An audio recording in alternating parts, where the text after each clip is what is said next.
नमस्कार दोस्तों। आज के इस वीडियो में हम Himachal Pradesh public service commission के रिलेटेड जो क्वेश्चंस होंगे वो करेंगे और करंट अफेयर्स हम यहाँ पे करेंगे, तो आपको ये इन सभी एग्जाम में देखने को मिल सकते हैं। तो आइए चलिए वीडियो को शुरू करते हैं। फर्स्ट क्वेश्चन देखते हैं, विच of the following statement is correct about स्वदेश दर्शन स्कीम। इन चारों स्टेटमेंट में से कौन सी स्टेटमेंट करेक्ट है स्वदेश दर्शन स्कीम से रिलेटेड। सबसे पहले तो देखिए, जो ये स्वदेश दर्शन स्कीम है उसको लॉन्च किया गया है मिनिस्ट्री ऑफ टूरिज्म द्वारा। मिनिस्ट्री ऑफ टूरिज्म द्वारा, और ये 100% सेंट्रली फंडेड जो स्कीम रहेगी, याद रखिएगा। और यहाँ पर देखिए कि ये जो स्कीम है आपकी, इसमें क्या किया जाएगा कि जो आपके डेवलप किए जाएंगे टूरिस्ट सर्किट्स यहाँ पे जो है डेवलप किए जाएंगे। कितने कितने टूरिस्ट सर्किट जो है यहाँ पे डेवलप किए जाएंगे? 13 जो है यहाँ पे थीमेटिक जो टूरिस्ट सर्किट्स है उनको जो है आइडेंटिफाई करके जो है डेवलप किया जाएगा। तो यहाँ पे डी ऑप्शन बिल्कुल स्टेटमेंट सही है कि ऑल स्टेटमेंट्स आर करेक्ट। इसको ध्यान से पढ़िएगा। स्वदेश दर्शन स्कीम से रिलेटेड मैं आपको यहाँ पे बता देता हूँ कि जो पहला यहाँ पे जो थीमेटिक सर्किट है वो आपका कौन सा है? वो बुद्धिस्ट सर्किट है। जो बुद्धिस्ट सर्किट है आपका, उसको जो है वो डेवलप करने की यहाँ पे जो है सबसे पहले बात की गई है। और इस बुद्धिस्ट सर्किट के लिए एक प्रोजेक्ट बनाया गया है, Buddhist circuit project. Central government ने इसको अनाउंस किया था 2016 में कि हम जो है बुद्धिस्ट सर्किट प्रोजेक्ट लेकर आएंगे। और याद रखिए कि इसके लिए अभी तक 343 करोड़ का जो है बजट जो है प्रावधान जो है यहाँ पे कर दिया गया है। ये भी आपको याद रखना है। इससे क्या होगा? बुद्धिस्ट सर्किट से आपके जो है टूरिस्ट बढ़ेंगे, और टूरिज्म जो सेक्टर है आपका, यूनियन टूरिज्म मिनिस्ट्री जो है आपकी, उसको फायदा होगा और इंफ्रास्ट्रक्चर जो है वो डेवलप होगा। यहाँ पे ये याद रखिएगा। तो स्वदेश दर्शन स्कीम से रिलेटेड मतलब कौन कौन से राज्य यहाँ पे आने वाले हैं? मध्य प्रदेश, बिहार, उत्तर प्रदेश, गुजरात और आंध्र प्रदेश यहाँ पे आने वाले हैं अभी के लिए फिलहाल के तौर पर। और दो जो है वो आपके कंट्रीज आने वाली है, नेपाल और श्रीलंका यहाँ पे आने वाली है। याद रखिएगा, ठीक है? याद रखिएगा। तो यहाँ पे डी ऑप्शन बिल्कुल राइट आंसर है। नेक्स्ट देखिए, मैच द कॉलम। यहाँ पे मैच द कॉलम करने हैं आपको। देखो, लुम्बिनी आपको याद है, कपिल वस्तु आपको याद है, बोध गया आपको याद है। ये महात्मा बुद्ध से रिलेटेड है। किससे रिलेटेड है? महात्मा बुद्ध से रिलेटेड है। तो आपके कल्चरल जो है ये इवेंट्स में आपको देखने को मिल सकते हैं। तो लुम्बिनी में क्या था? महात्मा बुद्ध का जन्म हुआ था, ठीक है। कपिल वस्तु में क्या था कि जो आपका चाइल्डहुड होम था आपका गौतम बुद्ध का, वो कपिल वस्तु में था। बोध गया जो है आपका बिहार में है और ये यूनेस्को की वर्ल्ड हेरिटेज साइट है। और वैशाली में जो है वो महात्मा बुद्ध का जो है आपका लास्ट उपदेश था, दिया गया था। पहला उपदेश उन्होंने जो है वो सारनाथ में दिया था। ये आपको याद रखना है, ये आपको याद रखना है। तो यहाँ पे बी ऑप्शन बिल्कुल करेक्ट है कि पहले का बी है, दूसरे का डी है, तीसरे का सी है और चौथे का ए है। यहाँ पे जाओ, ये सारे के सारे स्टेटमेंट्स जो आपकी करेक्ट है, मैच कर दी है हमने यहाँ पे। तो जीके ट्रिक ऐप को डाउनलोड कीजिएगा, लिंक उसका डिस्क्रिप्शन बॉक्स में डाला हुआ है, आप वहाँ से डाउनलोड कर सकते हैं। शाम को 5 बजे मेरे द्वारा यहाँ पर जाओ लेक्चर लिया जा रहा है नायब तहसीलदार से रिलेटेड, या किसी भी HPSSC HPPSC एग्जाम से रिलेटेड। तो आप उसमें जुड़ सकते हैं। आपको करना क्या है कि जीके ट्रिक ऐप को डाउनलोड करना है, देन आपको वहाँ पे नंबर से एनरोल करना है, ठीक है। नंबर से एनरोल करेंगे तो आपको नीचे जाओ, वहाँ पे जब ऐप खुलेगी तो बैच सेक्शन देखने को मिलेगा। बैच सेक्शन पे ऊपर क्लिक करना है, देन प्लस आइकन पे क्लिक करना है, उसके अंदर जो प्लस आइकन होगा, देन आपको जो है जीके ट्रिक कोड डालना है, जीके ट्रिक कोड डालना है, ठीक है। देन आप जो है मुझे शाम को 5 बजे जो डेली लाइव लेक्चर में जो जुड़ सकते हैं। आपको यहाँ पे क्या क्या मिलने वाला है? HPSSC HPPSC की क्लासेस भी मिलने वाली है, विद नोट्स आपको यहाँ पे मिलने वाला है। तो आप इसको जरूर जो है ज्वाइन कीजिए, आपको काफ़ी जो है लाभदायक रहेगा। अभी इसमें जो है मॉडर्न हिस्ट्री जो है हमारी चली हुई है, जो कि आपको HS वगैरह में और नायब तहसीलदार एग्जाम में देखने को मिल सकती है। अब देखिए, शुभम जी के ट्रिक जो टेलीग्राम चैनल है, आप सर्च कर सकते हैं टेलीग्राम पे, तो इसको भी जाओ ज्वाइन कर कीजिए। मैं आज का PDF यहाँ पे जो है शेयर कर दूंगा, जो भी नोटिफिकेशंस होती है मैं यहाँ पे आपको जो है शेयर कर देता हूँ, तो आप इसको ज्वाइन कीजिए, ठीक है। और यहाँ पे जो है मैं मदद, आपको कोई भी मदद चाहिए आपको मैं जरूर जरूर जो है वो देता हूँ, तो आप इसको ज्वाइन कीजिएगा। अब थर्ड क्वेश्चन की ओर देखते हैं। Prime minister Narendra Modi recently inaugurated Kushinagar international airport in Uttar Pradesh. प्रधानमंत्री नरेंद्र मोदी ने अभी जाओ कुशीनगर इंटरनेशनल एयरपोर्ट जाओ उत्तर प्रदेश में हाल ही में जाओ लॉन्च किया है, ठीक है। अब इनमें से कौन सी स्टेटमेंट करेक्ट है उससे रिलेटेड? तो याद रखो, उत्तर प्रदेश का ये तीसरा इंटरनेशनल एयरपोर्ट है, थर्ड इंटरनेशनल एयरपोर्ट है, जो कि उसके वेस्टर्न साइड पर है। सॉरी ईस्टर्न यूपी में है, जो उसके जाओ ईस्टर्न यूपी में है। आप ये समझिए कि ईस्टर्न यूपी का जो है ये एक तरह से तीसरा इंटरनेशनल एयरपोर्ट है, याद रखिएगा। ठीक है। और इस एयरपोर्ट को बुद्धिस्ट सर्किट टूरिज्म सर्किट के तहत जो तैयार किया गया था, कुशीनगर एयरपोर्ट को, इंटरनेशनल एयरपोर्ट को, याद रखेगा। तो ये स्टेटमेंट जो बिल्कुल इनकरेक्ट है। देखो सबसे पहले जो फ्लाइट उतरी थी यहाँ पे, वो मॉन्क्स और जो डिग्निटरीज थे आपके, किससे रिलेटेड, बुद्धिस्ट से रिलेटेड, उनको लेकर उतरी थी। वो कहाँ से आई थी, वो श्रीलंका से आई थी। ये स्टेटमेंट बिल्कुल करेक्ट है। अब याद रखो कि 2016 में मिनिस्ट्री ऑफ टूरिज्म ने अनाउंस किया था बुद्धिस्ट सर्किट को बनाने के लिए, और ये आपका फर्स्ट ट्रांसनेशनल जो टूरिज्म सर्किट जो बना था। ये भी आपके जो बिल्कुल करेक्ट स्टेटमेंट है। अब यहाँ देखो, बुद्धिस्ट सर्किट के तहत जो 2 कंट्रीज को जोड़ा जाएगा, उसमें से एक नेपाल है और दूसरी है आपकी श्रीलंका, ना कि भूटान। तो ये जो स्टेटमेंट जो ठीक स्टेटमेंट जो बिल्कुल भी करेक्ट नहीं है। तो यहाँ पे सेकंड और थर्ड जो स्टेटमेंट यहाँ पे करेक्ट रहेगी, याद रखिए। Both only 2 and 3 statement are correct. B option बिल्कुल राइट आंसर होगा यहाँ पे लास्ट में देखिएगा। ठीक है। नेक्स्ट देखिए, which of the following statement is correct. इनमें से आपको जो चारों स्टेटमेंट्स में आपको बताने की कौन सी स्टेटमेंट जो करेक्ट है। सिंपल सी बात है, यहाँ पर सबसे पहले तो हमने जो अलीगढ़ मुस्लिम यूनिवर्सिटी से रिलेटेड जो पूछा है क्वेश्चन।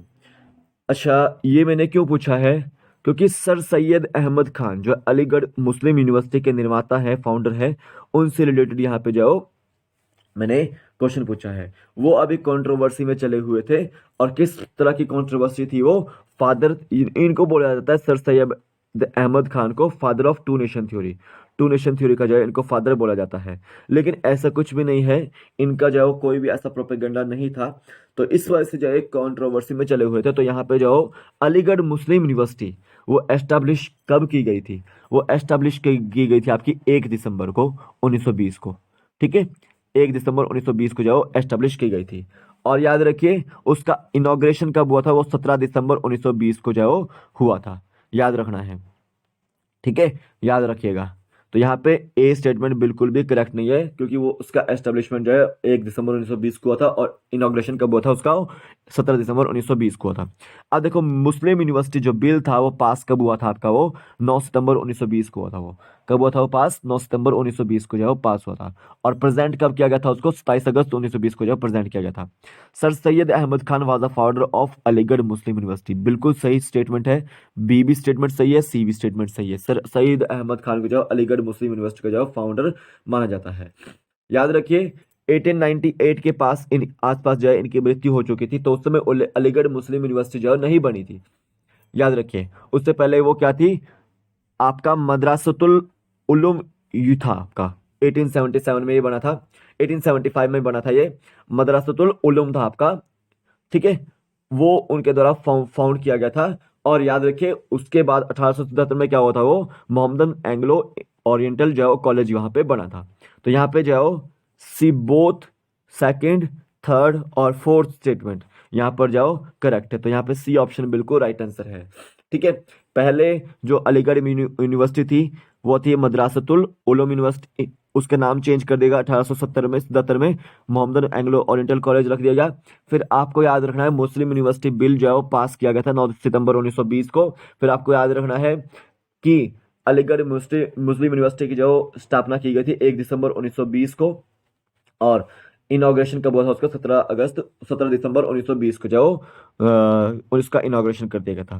तो यहाँ पे सी ऑप्शन बिल्कुल राइट आंसर है। नेक्स्ट देखिए, which of the following historical tourist spot in Andaman and Nicobar island is renamed as Mount Manipur by the central government. देखो माउंट मणिपुर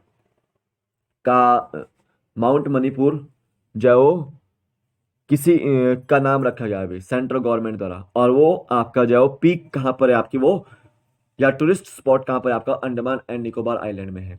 तो याद रखिए माउंट मणिपुर जो नाम रखा गया है अभी माउंट हेरियट का चेंज करके।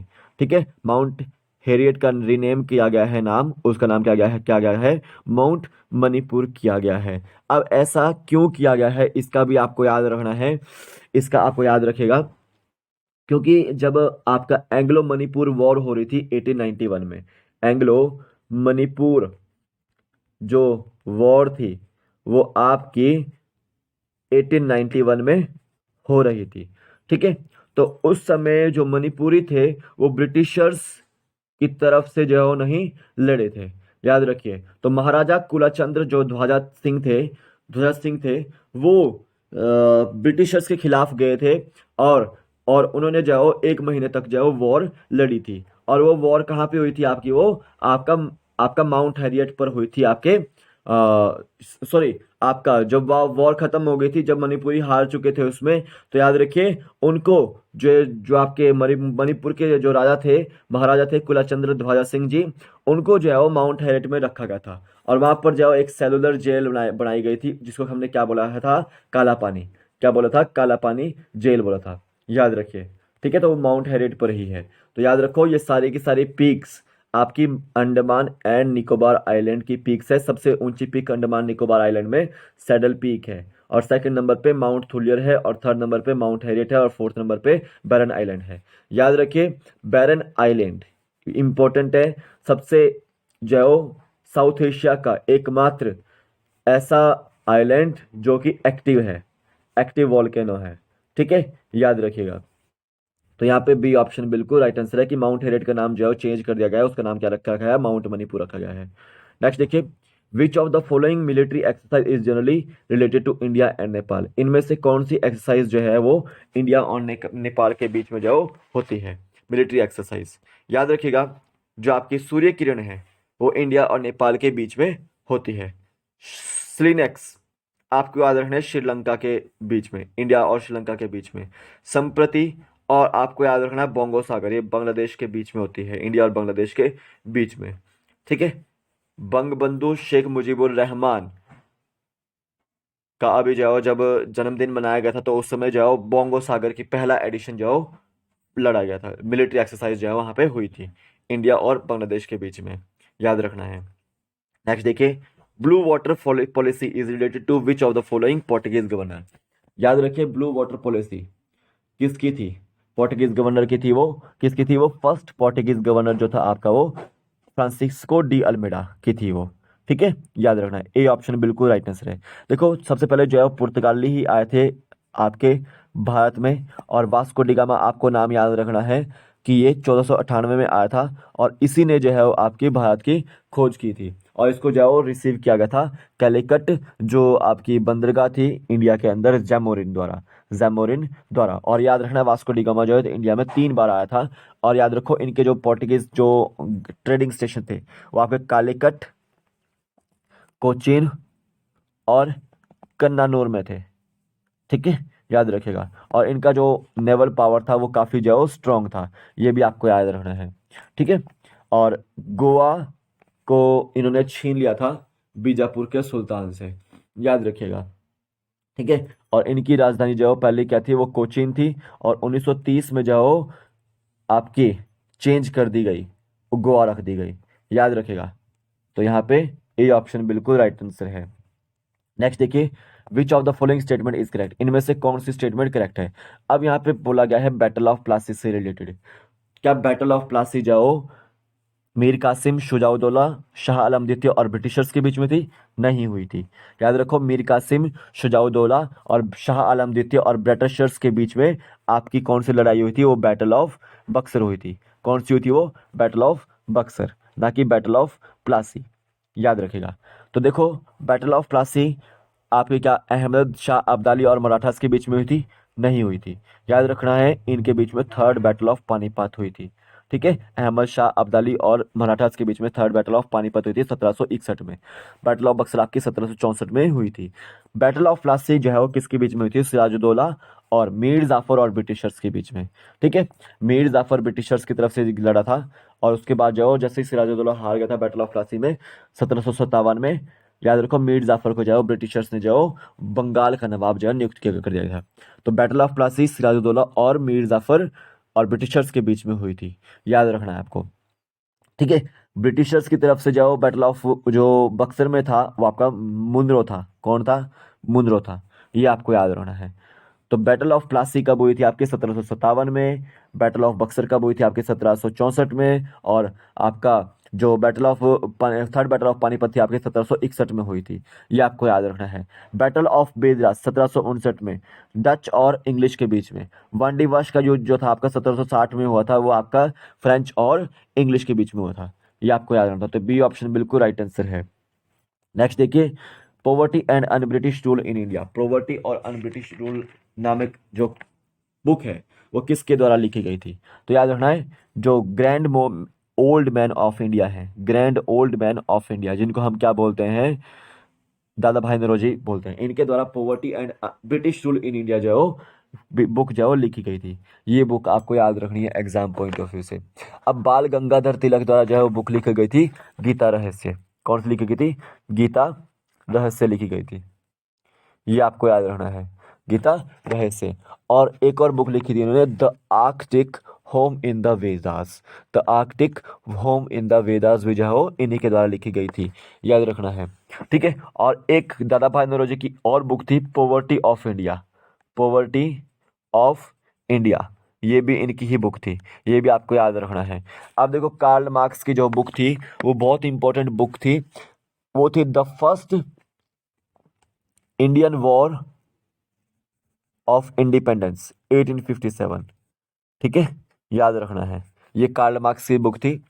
और इसी ने बताया था सबसे पहले कि जो फर्स्ट वॉर थी इंडियन इंडिपेंडेंस की वो 1857 थी, याद रखिएगा। और कार्ल मार्क्स की एक और बुक भी थी, the British rule in India. ठीक है, the British rule in India जो है ये भी कार्ल मार्क्स की बुक थी। और एक दास कैपिटल, बहुत इंपॉर्टेंट बुक है, बहुत फेमस बुक है दास कैपिटल, वो किसकी थी? वो कार्ल मार्क्स की थी।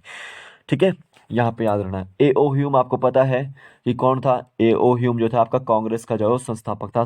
1885 में जो है वो कांग्रेस की स्थापना की गई थी इसके द्वारा, याद रखना है।